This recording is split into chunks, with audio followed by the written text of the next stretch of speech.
I wanted to try Gran Turismo 7, but guess what? It needs to update. I hate the freaking new generation controls.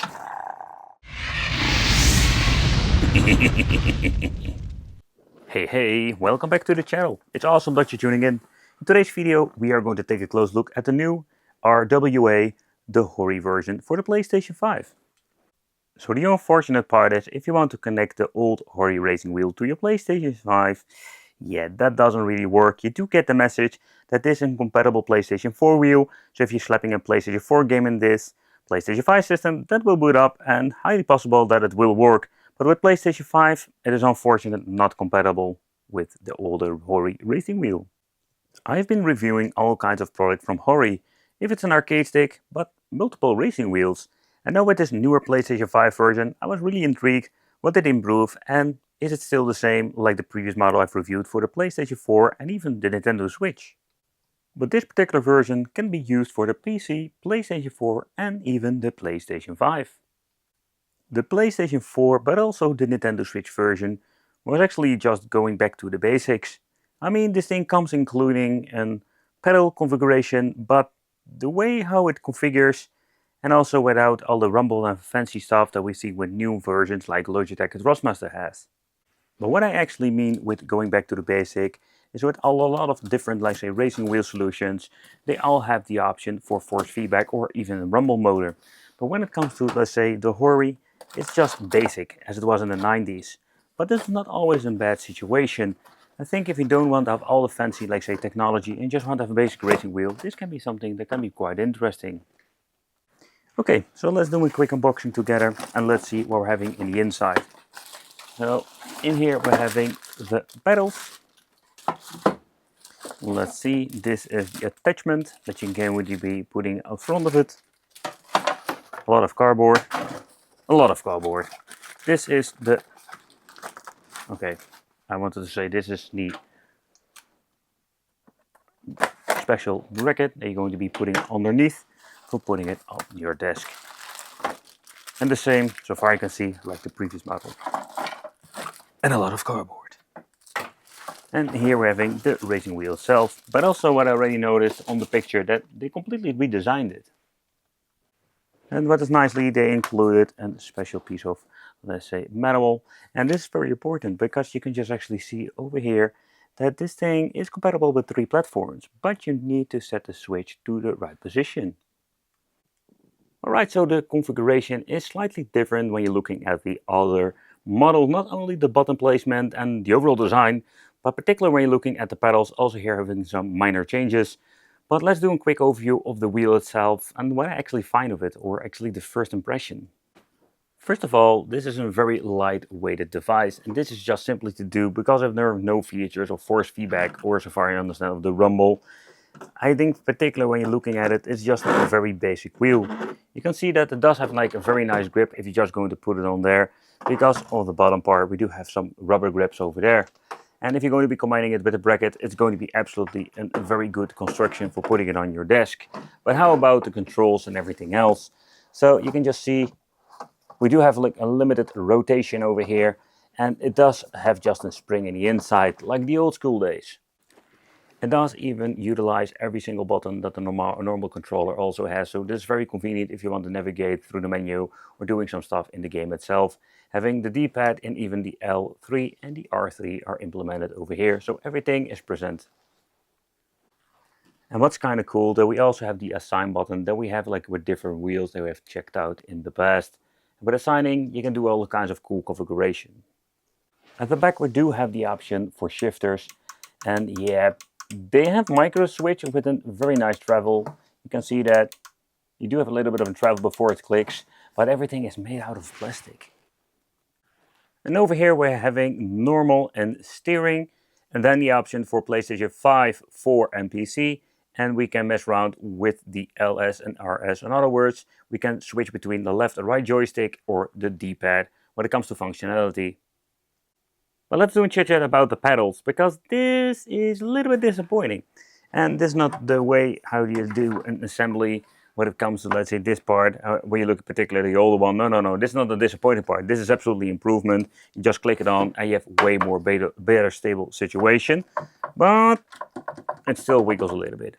But let's talk about the pedals itself, because this is a little bit of a disappointing situation where there is not like a big difference between the springs underneath. This is just very short travel for the brake. That's the way how they have solved it. So when it comes to the pedals, this is not going to be like the ultimate solution or let's say racing simulation thingy going on. No, this is absolutely yeah.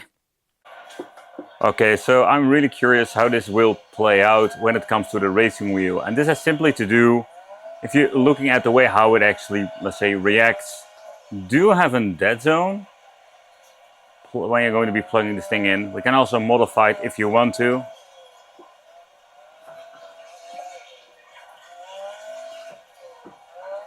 Another thing is quite interesting, but also weird. You can just see that it automatically centers the sender itself. You can just feel it when actually steering, so it's kind of weird. But I didn't have this experience with different cheaper racing wheels from Thrustmaster or Logitech. So where I already mentioned before that the pedals, they're not the best pedals out there, simply because of the, let's say, the travel. But they are quite responsive.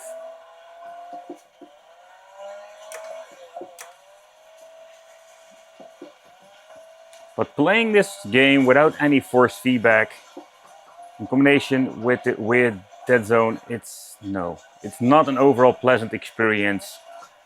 At least we need some rumble or some force feedback with a wheel like this. It is quite comfortable, that is one thing to be sure. Really love the form factor of the wheel.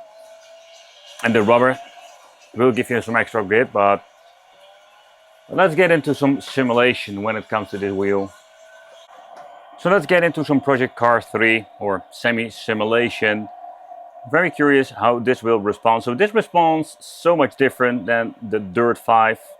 It makes it way more, let's say, overall, let's say, convenient, or at least like more better experience when it comes to racing this. Okay, can we shift? No, we cannot shift because everything has been mapped differently. Okay. You can just see that the wheel itself is reacting perfectly on the car, so that's great. So at this point I don't really miss out the force feedback at all, because the wheel itself is responding perfectly. So with Project Cars 3, this is absolutely a fun and great overall experience.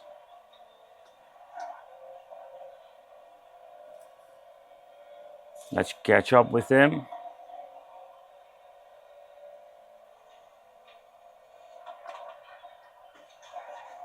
Okay, the brake is very sensitive. Okay, nice.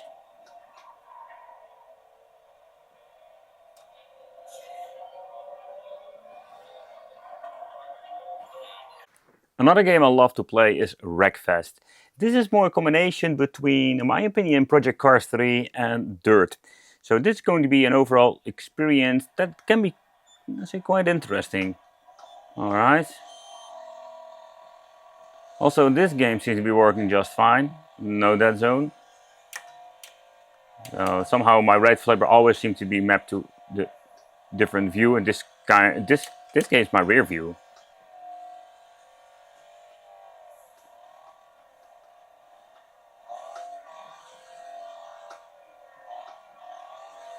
What I love about this game, because it's actually a very cool game that is a combination with just gravel but also normal roads. You can just see that this is very easy to actually play this. Where it's not actually like a simulation game or some kind, it's more like an arcade racing, semi-arcade racing. Yeah, this is absolutely pleasant to play like this. Do wonder where my view, oh, this is my rear view, so my right shifter have been mapped to R1. And I'm guessing I need to use the reassign button here in the middle to mess around with that. But out of the box, everything seems to be working just fine. Oh! He's catching on me again. There we go. He's messing up. Ha ha ha ha. Oh, use the brakes. The PlayStation 5 RWA is a quite interesting racing wheel apex. This is the same PlayStation 5, PlayStation 4 and PC. The overall quality is okay. I must say I did enjoy myself with a couple of games. There was no force feedback. This is just going back to basic. You can pick it up for not a lot of money. You just want to get starting. When it comes to overall, let's say, racing simulation, this can be a fun thing. So it is a very limited device, particularly looking at the pedals, no force feedback and the way how it feels and plays. Thank you all for watching. Consider subscribing. Let me know what you think of it. Let me know in the comments. And it would be great to see you in the next video.